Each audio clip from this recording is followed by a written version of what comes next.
Republicans in Congress are excited about a new report coming out later this week from the House Ethics Committee, a report that some Republicans believe will be the final nail in the coffin of the George Santos drama.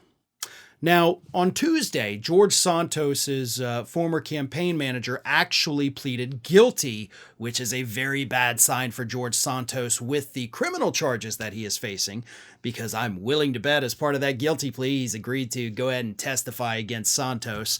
But before we even get to that point, because the trial's not slated to begin until September of 2024 for some reason, it's just absolutely stupid, but okay, sure, next year, why not? But before we get there, the House Ethics Committee has been conducting their own investigation into George Santos that wrapped up actually about 2 weeks ago. We were supposed to get the final report last week, but we didn't. But they swear to us it's totally going to come out by Friday of this week. Probably. Just drop it right before Thanksgiving, I guess. But either way, they're totally going to come out with the report, and the Republicans in the House believe that this will be what they need to show that Santos did commit crimes, and then they'll move forward with another vote to expel him from Congress. Easier said than done, though, right, folks? I mean, Santos has already survived 2 expulsion votes this year. And the most recent one, that kind of was shocking, right? I understand the arguments like, well, let's not convict him till he's actually convicted, but come on. I mean, really, come on. Like, you're going to look at all of this evidence that is readily available and be like, no, let's just wait and see. We don't know. Come on, folks. Now, once they get the Ethics Committee report, of course, it could show that, yes, we have determined he committed crimes. And I will be shocked if the Ethics Committee report does not say that. Maybe not in those words, but again, you look at the evidence, right? You look at the fact that his campaign managers have pleaded guilty. This is not going well for Santos. But the expulsion votes have not gone well for the rest of Congress. The most recent one, of course, the Democrats actually kind of swept in and saved Santos for a bit.